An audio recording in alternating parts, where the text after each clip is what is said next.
Satu saat Bapak Ibu, saudara-saudara saya kasih dalam Tuhan, saya punya satu pengalaman yang tidak pernah saya lupakan dalam hidup saya.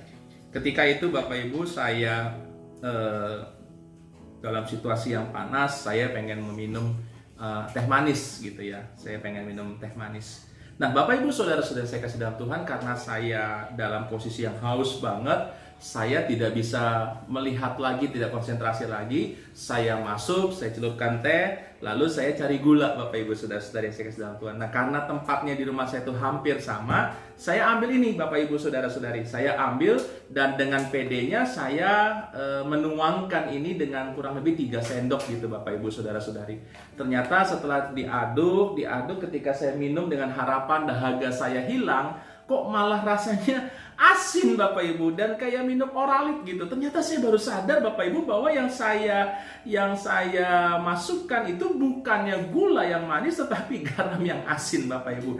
Dan itu merupakan satu pengalaman. Akhirnya saya ketawa sendiri dan akhirnya pun saya tidak jadi minum. Akhirnya saya minum air putih biasa dan teh yang bukan teh manis lagi, teh asin itu saya buang. Nah Bapak Ibu saudara-saudara yang saya kasih dalam Tuhan, saya teringat di dalam firman Tuhan dalam Injil Matius pasal yang ke-5 ayat yang ke-13. Injil Matius pasal 5 ayat yang ke-13 katakan begini, kamu adalah garam dunia. Jika garam itu menjadi tawar, dengan apakah ia diasinkan? Tidak ada lagi gunanya selain dibuang dan diinjak orang. Nah, Tuhan menggambarkan kita ini seperti garam Bapak Ibu. Jadi kalau garam ini cukup sedikit saja Bapak Ibu, khusus ibu-ibu masak ini bisa memiliki rasa yang enak. Garam tidak perlu banyak.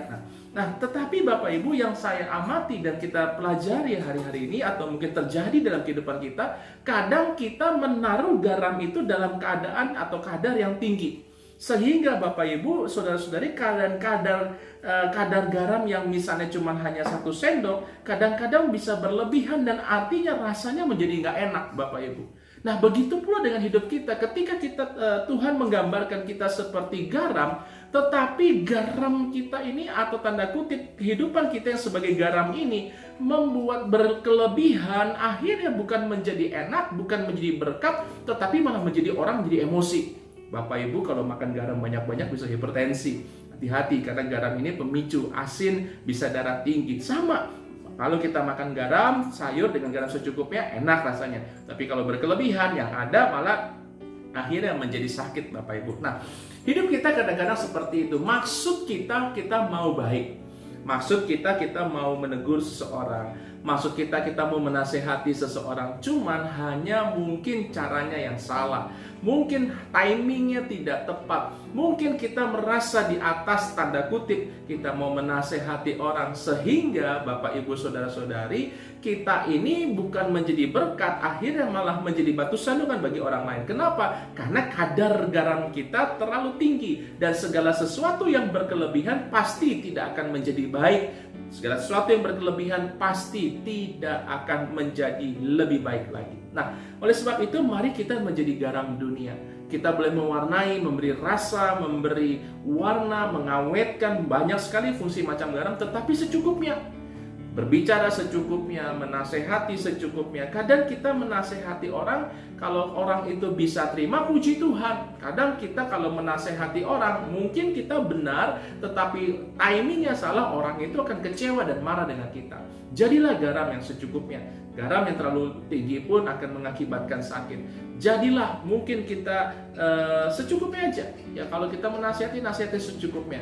Kalaupun dia sudah mengerti firman, dia sudah tahu kebenaran dan dia tidak mau melakukannya, urusan pribadi lepas pribadi dengan Tuhan. Jangan marah, jangan emosi. Apalagi Bapak Ibu sekarang zaman sudah canggih. Kadang-kadang kita menasehati orang, kita menyindir lewat sosial media. Itu lebih parah lagi Bapak Ibu saudara-saudari. Mungkin kita tidak bisa menegur secara langsung karena mungkin kita tidak enak, sungkan dan sebagainya. Tetapi kadang-kadang kita menggunakan sosial media yang membuat akhirnya hubungan kita satu dengan yang lain tidak enak. Oleh sebab itu malam hari ini jadilah garam yang secukupnya, sehingga garam itu boleh memberikan rasa yang baik dan garam itu boleh menjadi pengawet yang baik, sehingga garam itu boleh menjadi berkat di tengah-tengah dunia ini. Itulah kehidupan kita. Mari sama-sama kita berdoa. Sepanjang hari ini Tuhan kami sudah bekerja dan beraktivitas. Terima kasih Tuhan kalau kami diberikan kesempatan, kami diberkati dengan kebenaran firman Tuhan. Kalau firman Tuhan mengajarkan kami dalam Injil Matius 5 ayat ke-13 bahwa kami adalah garam dunia. Biarlah kami boleh mewarnai, memberikan rasa dengan dunia ini dengan secukupnya. Kami tahu segala sesuatu yang berkelebihan akan menjadi segala bukan malah enak, tetapi malah menjadi satu penyakit. Oleh sebab itu ketika kami menjadi garam, kami mungkin memberikan nasihat, kami mungkin mewarnai kehidupan seseorang secukupnya saja. Selebihnya urusan pribadi lepas pribadi dengan orang. Ampuni kami Tuhan kalau mungkin selama ini kami tidak suka dengan orang dan akhirnya kami menyindir lewat sosial media, kami menyindir lewat hal-hal yang lain. Ampuni kami karena kami tahu Tuhan tidak pernah ada solusi ketika kami tidak menyelesaikan masalah itu. Tuhan berikan kedamaian dalam hati kami, jadikan kami pelaku firman sehingga ketika kami memberitakan firman Tuhan, hidup kami tidak menjadi sandungan bagi orang lain. Sebentar kami akan istirahat, Tuhan sertai kami sepanjang kami istirahat, dan biarlah Tuhan besok kami bangun dengan tubuh yang sehat, nama Tuhan dipermuliakan. Dalam nama Tuhan Yesus kami berdoa, kami mengucap syukur. Haleluya, amin. Bapak Ibu saudara-saudara saya kasih dalam Tuhan, ingat, jadi garam yang secukupnya. Garam yang berkelebihan akan membuat masakan jadi tidak enak. Garam yang secukupnya membuat masakan enak. Hidupmu harus menjadi garam secukupnya, nama Tuhan dipermuliakan. Shalom, Tuhan berkati.